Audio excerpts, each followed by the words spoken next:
I want to bring in David Begnaud, who's inside the courtroom. He's joining us now. David, what can you tell us?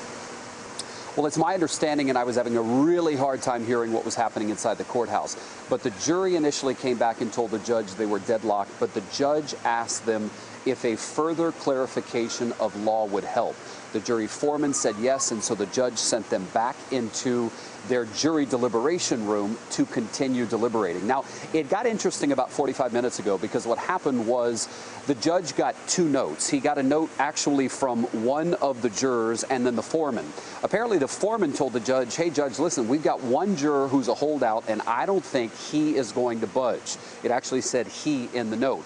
Then there was a note from a member of the jury that said, look, I cannot convict this man and find him guilty, but I also can't tell the Scott family that he's innocent. So essentially, it was this note to the judge saying, I'm the holdout and I am going to stay true to what I believe, and I'm deadlocked. I cannot make a decision. And South Carolina law is very clear.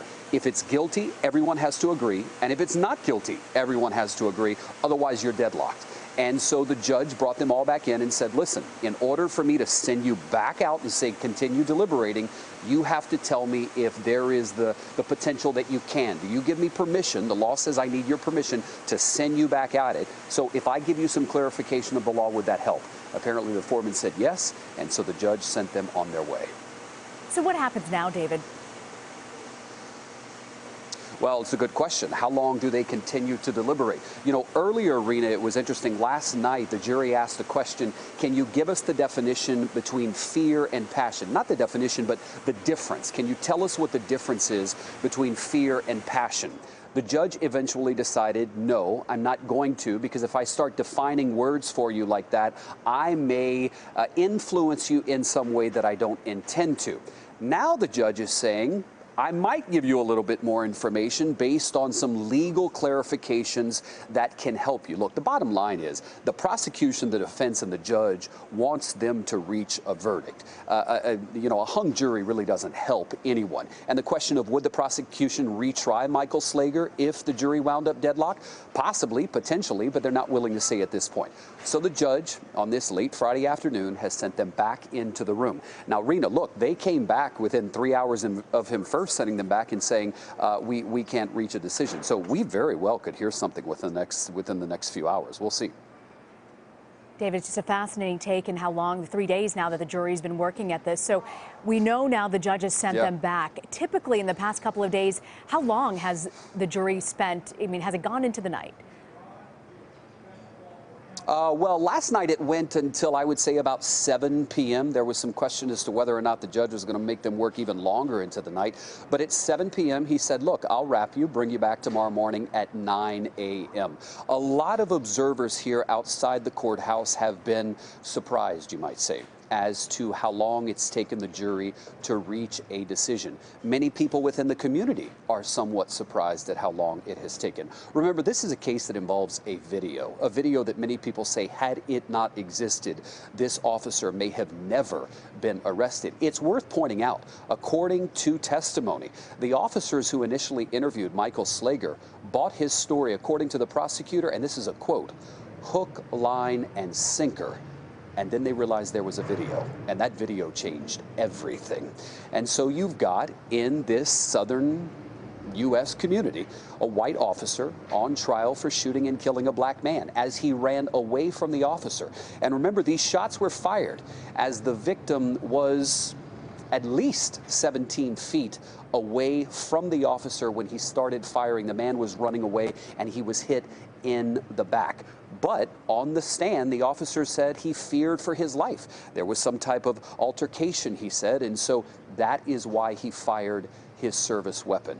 Clearly, the jurors... Now, Rena, I also want to point out, apparently the jury foreman indicated that aside from the one holdout juror, the rest of them seemed to be in agreement. That's what we got from the note that the judge read aloud in court. So you've got 11 jurors who apparently are on the same page, whether it's guilty or not guilty. But you've got this one holdout juror who said to the judge, I'm sorry, I cannot change my mind. The question now is, since the judge has sent them back saying, I'll clarify some things for you, will that change the mind of this one holdout juror?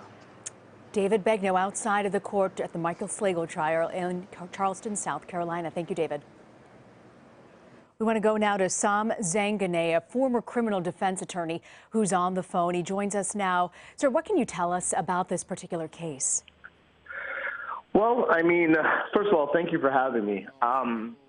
This is not an atypical situation.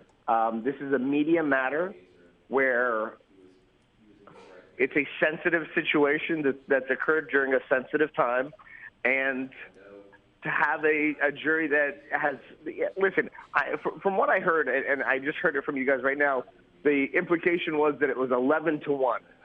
You know, to be candid with you, it doesn't matter if it's 11-1 or 6-6. If it's not a majority decision, it's a hung jury. And what happens if in the next few hours or in the next time they reconvene that they still cannot reach a verdict? How long do they sort of allow this to go on?